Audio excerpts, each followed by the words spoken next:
What's up, my friends? It's TMX once again. Today, I got a mail day that I wanted to rip. I got something from Zealous. I got the light not shining directly at me. It's okay. I got another package from my boy Vested. So that's pretty cool. And then I want to talk to you about what do I want to talk about? I want to talk about alternative merchandise that Metazoo could do. Just some free advice to the zoo. And then I'm gonna end it on something that's going on this weekend. Alright, so right here, Zealous sent me this in the mail. I hope I can get the sticker off. And I'll tell you why. There's a little thing back here that nobody ever talks about. When you guys mention when my eye is discolored, or if I'm wearing a different shirt or something, but you never talked about this. Like, you guys never mentioned this. This has all my favorite people on it. We have Hyperbole. I used to talk to him every single morning. We have Hype Fan Bam, who won the blue ink from me for 16 bucks. We have Nerds vs. Geeks, who are really good friends of mine. We have Boyd Breaks, used to be a streamer on Whatnot, really cool dude. We have Snoelia. Snoelia used to run, I don't know if she still does, she sells electronics on Whatnot. We have the blue ink and the frogman from Octavius. He gave me that one since I sold my blue ink. So he he gave me one. He made me one for me. So that was super cool. There was a streamer. I don't remember her name, but she did that print. I liked it. She signed on the bottom. It's illegible. She used to date another streamer. I don't know if that narrows it down any.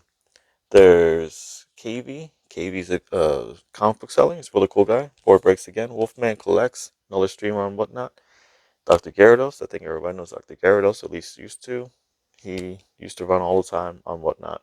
And then Hype Fan Bam once again. So I hope I could get the sticker off of this and get that on there.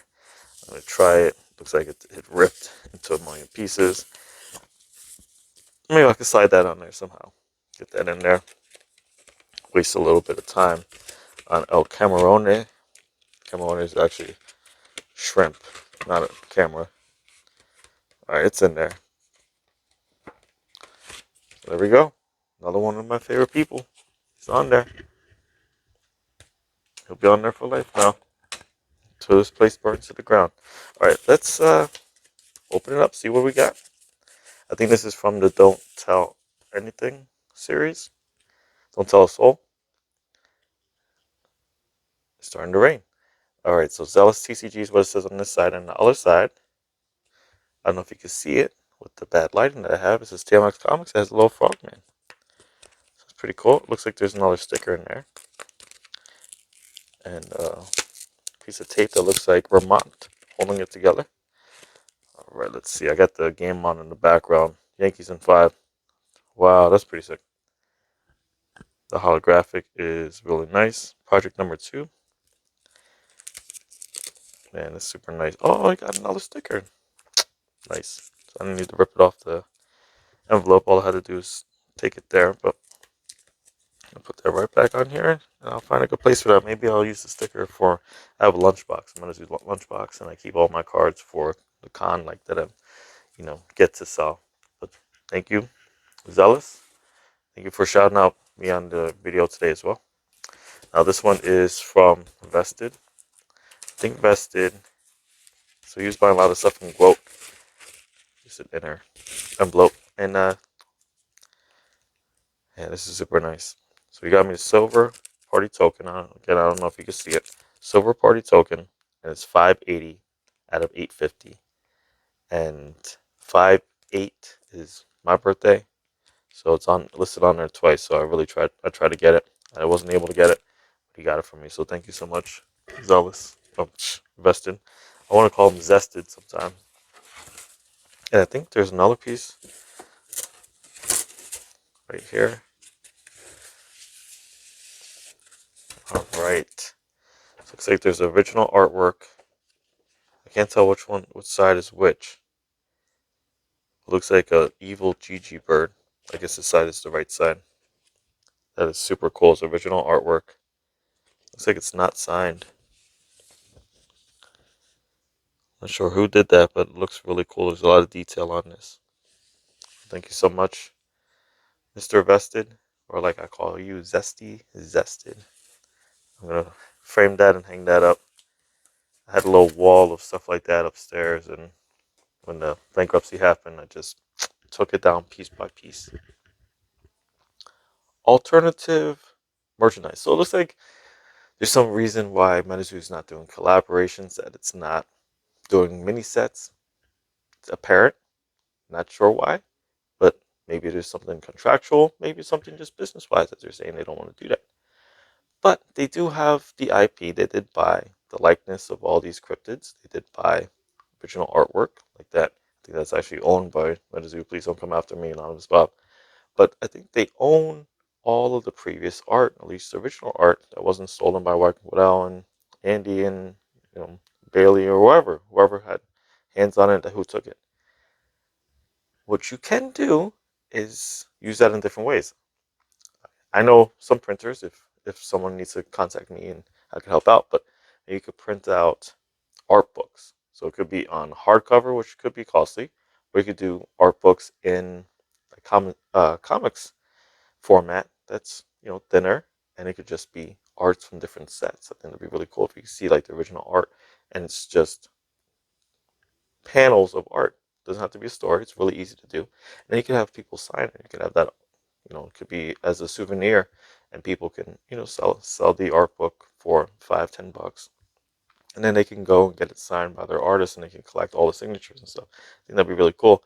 And they could do like every page could be a different artist or a different set or something like that, and it could just be something that's like, hey, we do all in Nightfall, or we could do whatever. But that's a good way to reuse art, and it's a good way to have merchandise and have something that a new fan could get or an old fan would like to add to his personal collection. So that's one thing. Looks like merchandise. They don't want to buy like a lot of T-shirts and hats and stuff because they don't want to fall in the same trap that Old Zoo had, where you have a warehouse of tons of stuff and you got to sell it, and they don't want to have a team that they have to pay round the clock to hold on to it, to sell it, to mail it out, and all that. I get it. It's a full-time job. So let's draw anything like that. Let's draw away the paint clubs and anything like those stuffies, any stuff that's difficult to make, that's costly. So what else you can make? You can make posters. I have a printer that knows how to do it. You could do engraving on different things. If you can license the artwork for an engraver and do, I don't know, maybe you could do those coins that are used for the game. You could just engrave a Metazoo design on it, or you can do different things for the holidays that come up. You could do coasters. You could do ornaments. Something that's low stock, where you don't have to. You can just buy a box of 100 of them, or whatever you want to do, 500 of them, and then they're not taking up a lot of room. You could take them on out to cons and stuff like that. Everybody at the con. So, all right, when you go to the con, I've worked cons for close to 20 years now. Okay, when you go to a con, everybody wants one thing at least. They want to take something home, but not everyone has booster box money. Not everybody has T-shirt money or rare pack money, but they want to take something home. So if you aim a little bit lower, a lower priced item, a coaster with an engraved Mothman on it, a comic book that they can get signed for, take home for under 25, $30. That is not only something that they could treasure, but is also something that they could afford. And they could also get something else. They can get the thing that they want. They can get the signature from the artist that they want. They can get the rare pack that they wanted. They can get that slab that they wanted, but they want something else that's not that, because they might be getting that to flip or to give to somebody else or to frame it or to grade or whatever. They do want something to remember that day for. So the stickers are nice, but the stickers are kind of disposable. Something small, low priced would be really great. I think that there's a lot of different things you could do. You can do, for example, like the mats are a great thing, but mats take up a lot of room. So you could do something smaller, like maybe mouse pads. You could do little things like Metazoo branded card holders or deck boxes or picture frames. That same sized Metazoo branded item It could be cost. It could be cost effective. It could be really cheap. You could get it made of plastic or resin, mass produce it. So I think little things like that, little souvenirs that will go a long way to preserving that feeling that, hey, I saw Metazoo for the first time, or I went to Collecticon, whatever, New Jersey for the first time. So I think it's something that can be changed, just like the promo card. I think the promo cards are a great idea. The mailbox promos that could be changed depending on the location. So just some ideas. I'd like to know what other ideas. I know everyone wants the binders and everybody wants keychains and stuffies and hats and all that, but that stuff is kind of a bigger scale. What do you have that's smaller scale? Might be some cost-effective items that Metazoo could use to help promote Metazoo. Could do some giveaways with them. Could do some selling at the table that is low priced, but also kind of tailored to that particular con, event, state, whatever. All right, Joe, that's all I have. Thank you so much for watching. Be good, be cool, be nice to each other. Peace. I forgot what I was gonna say. I'm standing behind my wall of Metazoo crap. If you're gonna be in New York City Comic Con this weekend, I'm gonna be there on Sunday. I implore you to come find me because I got something for you.